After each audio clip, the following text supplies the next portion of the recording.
बिस्मिल्लाहिर्रहमानिर्रहीम। अस्सलाम वालेकुम।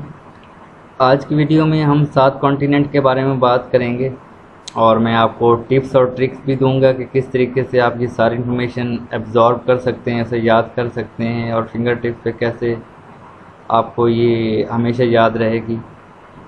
और इसके साथ साथ हम सारे कॉन्टिनेंट का तफसीली एक जायज़ा लेंगे कि कौन सा कॉन्टिनेंट किस वजह से मशहूर है, कहाँ ज़्यादा आबादी है, कहाँ ज़्यादा गुर्बत है, कहाँ ज़्यादा इंडस्ट्रियल डेवलपमेंट है। और इसके बाद हम ओशंस पे बात करेंगे, रिवर्स पे बात करेंगे और मुख्तलिफ जो दुनिया में प्रोडक्शंस होती हैं उन पे बात करेंगे। ये वीडियो उन तमाम लोगों के लिए जो कम्पिटिटिव एग्ज़ाम में इंटरेस्ट रखते हैं या वन पेपर की प्रिपरेशन कर रहे हैं, और इसके साथ साथ वो लोग जो जियोग्राफ़ी ऑफ द वर्ल्ड में इंटरेस्ट रखते हैं या जिन्हें डिबेट्स वगैरह का शौक़ है। और ये हर उस बंदे के लिए ज़रूरी है जिसको एटलीस्ट हर बंदे को इतना नॉलेज तो होना चाहिए उसे अपने कॉन्टिनेंट्स का, जितने कॉन्टिनेंट हैं वर्ल्ड में और दुनिया में क्या क्या काम हो रहे हैं, क्या क्या डेवलपमेंट्स हो रही हैं। तो ये काफ़ी इम्पोर्टेंट वीडियो है। इसकी तफसील में जाने से पहले आप सब लोग इस चैनल को सब्सक्राइब कर लें और बेल आइकन प्रेस करें, और इसके साथ साथ आप अपने दोस्तों को भी बताया करें कि किस चैनल की अच्छी वीडियोस हैं। तो हमारे चैनल की वीडियोस अपने दोस्तों के साथ व्हाट्सएप ग्रुप के थ्रू, फेसबुक के थ्रू शेयर किया करें ताकि ज़्यादा से ज़्यादा लोग फैसिलिटेट हो सकें और ज़्यादा से ज़्यादा लोगों को सीखने का मौका मिल सके। ठीक है, तो अब हम वीडियो की तफसील की तरफ चलते हैं। सबसे पहले तो मैं आपको बताऊं कि दुनिया में 7 कॉन्टिनेंट्स हैं। जो सबसे बड़ा है रकबे के लिहाज से और आबादी के लिहाज से वो एशिया है, जहां हम लोग रहते हैं। और पाकिस्तान और इंडिया ये सब एशिया में हैं। ठीक है, साउथ एशिया में ये ममालिक हैं। फिर यूरोप आता है, फिर अफ्रीका आता है। यूरोप बहुत ज़्यादा डेवलप है, ये बहुत ज़्यादा रिचेस्ट कंट्रीज़ हैं यहाँ यूरोप में, और ये काफ़ी ठंडा है, यहाँ कोई डेजर्ट नहीं है। इसके बाद अफ्रीका आता है, ये बहुत गरीब कॉन्टिनेंट है, यहाँ कोई ग्लेशियर नहीं है, यहाँ बर्फ़ वगैरह नहीं होती, बर्फ़बारी। ये काफ़ी गर्म ये कॉन्टिनेंट है, गरीब भी है। और फिर इसके बाद ऑस्ट्रेलिया आता है। कॉन्टिनेंट ऑस्ट्रेलिया में 2 ममालिक ज़्यादा इम्पोर्टेंट हैं, एक ऑस्ट्रेलिया है और दूसरा न्यूजीलैंड है। ठीक है, ये बहुत छोटा सा कॉन्टिनेंट है, सबसे छोटा है ये। फिर उसके बाद नॉर्थ अमेरिका आता है और साउथ अमेरिका आता है, और एंड में अंटार्कटिका आता है। अंटार्कटिका टोटली बर्फ़ है। ठीक है, आप देख भी रहे होंगे सारी ये एक ही कलर है, तो ये सारी बर्फ़ है। इसके साथ साथ ये मैंने कुछ लाइन ड्रॉज किए हैं। आप देख रहे हैं कि जो टोटल मैप है वर्ल्ड का, इसकी राइट और लेफ़्ट दोनों साइडों पे पैसिफिक ओशन है, क्योंकि ये सबसे बड़ा है तो मैंने एक लाइन ड्रॉ करके आपको याद रहे इसलिए। फिर इसके बाद आप देख रहे हैं अटलांटिक है जो साउथ, नॉर्थ अमेरिका और अफ्रीका के दरमियान में है। फिर आर्टिक जो कि नॉर्थ अमेरिका और एशिया यूरोप के बिल्कुल ऊपर है। और इंडियन एशियन अफ्रीका और एशिया के बीच में है। ऑस्ट्रेलिया, इंडिया, एशिया इनके बीच में है। और सदर्न ओशन अंटार्कटिका से ऊपर है। तो कॉन्टिनेंट को याद करने का फार्मूला ये है कि AE और NSA।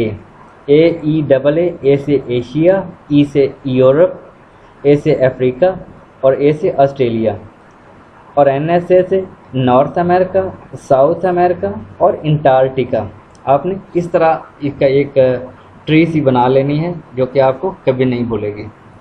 अब हम हर एक कॉन्टिनेंट की तरफ चलते हैं और उसको थोड़ा सा उसका इम्पोर्टेंट सा जायज़ा लेते हैं, ब्रीफ व्यू लेते हैं उसका।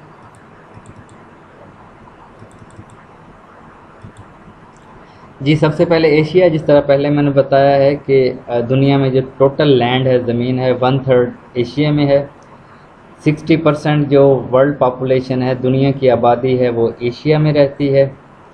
दुनिया की 10 बुलंद तरीन चोटियाँ एशिया में हैं, जिनमें सबसे जो बुलंद तरीन चोटी है वो है माउंट एवरेस्ट, जो कि नेपाल में है, और नेपाल भी एशिया में है। फिर सेकंड नंबर पे आती है K2 जो कि पाकिस्तान में है। ठीक है, ये 2 बुलंद तरीन चोटियाँ जो मैंने आपको बता दी हैं, 10 एशिया में हैं। और बहुत ज़्यादा इम्पोर्टेंट बात, जो मज़हब है हिंदू, इस्लाम और बुद्धिस्ट, ये यहीं पैदा हुए थे, ये ओरिजिनेट यहीं हुए थे एशिया में। ये एशिया में ही 3 मज़हब ओरिजिनेट हुए थे, ठीक है। और जो मोस्ट पॉपुलर सिटीज़ हैं तो वो उनमें हैं दिल्ली, टोक्यो, शंघाई और बीजिंग। और एक एमसीक्यू आता है कि दुनिया की सबसे पॉपुलर सिटी कौन सी है, ठीक है। मैं इसको रेड भी कर देता हूँ, वो है टोक्यो। टोक्यो की आबादी दुनिया में सबसे ज़्यादा है, ठीक है। आपने याद रखना है, ये अक्सर एमसीक्यू आता है। टोक्यो की आबादी दुनिया में सबसे ज़्यादा है और टोक्यो जापान में है, ये भी एशिया में है। और इसके साथ एशिया में 2300 ज़बानें बोली जाती हैं, 2300, और दुनिया में टोटल ज़बानें हैं 7000, ठीक है। तो 2300 ज़बानें एशिया में बोली जाती हैं। और जो चाइनीज़ है वो सबसे ज़्यादा दुनिया में बोली जाने वाली ज़बान है, 1.4 बिलियन।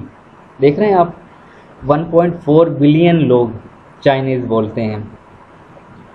और जो इंग्लिश है वो 100 ममालिक में बोली जाती है, और सबसे ज़्यादा इंग्लिश बोलने वाले नॉर्थ अमेरिका में हैं, जो कि 231 मिलियन लोग हैं।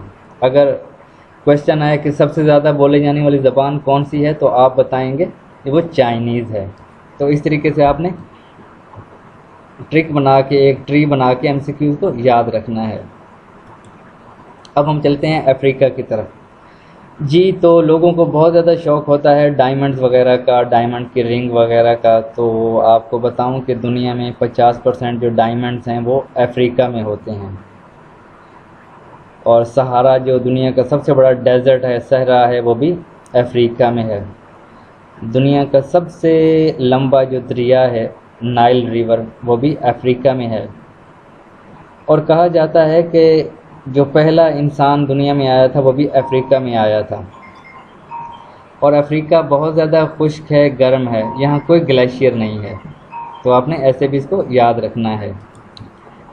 और इसके साथ साथ जो अफ्रीका है, यहाँ 54 कंट्रीज़ हैं।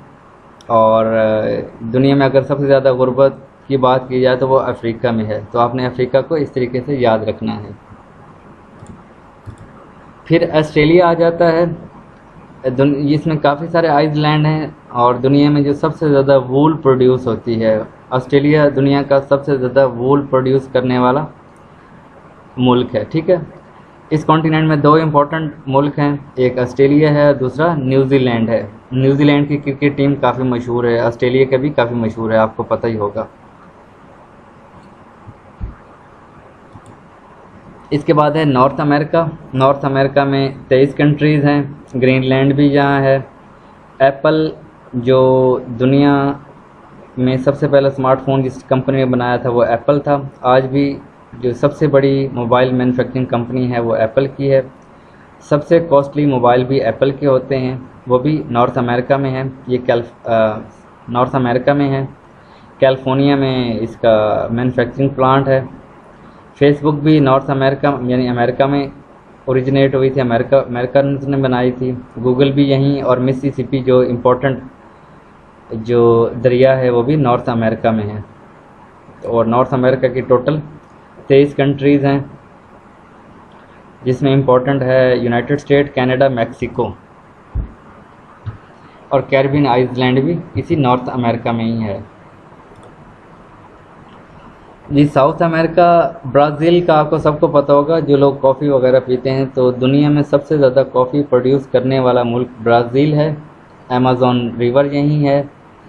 और यहाँ बताता जाऊँ, दुनिया का जो सबसे लंबा दरिया है वो नाइल है, जो कि अफ्रीका में है। और जो सबसे ज़्यादा चौड़ा है, जिसमें पानी सबसे ज़्यादा है, वो अमेज़न है। और लार्जेस्ट साल्ट लेक भी साउथ अमेरिका में है, साउथ अमेरिका में है।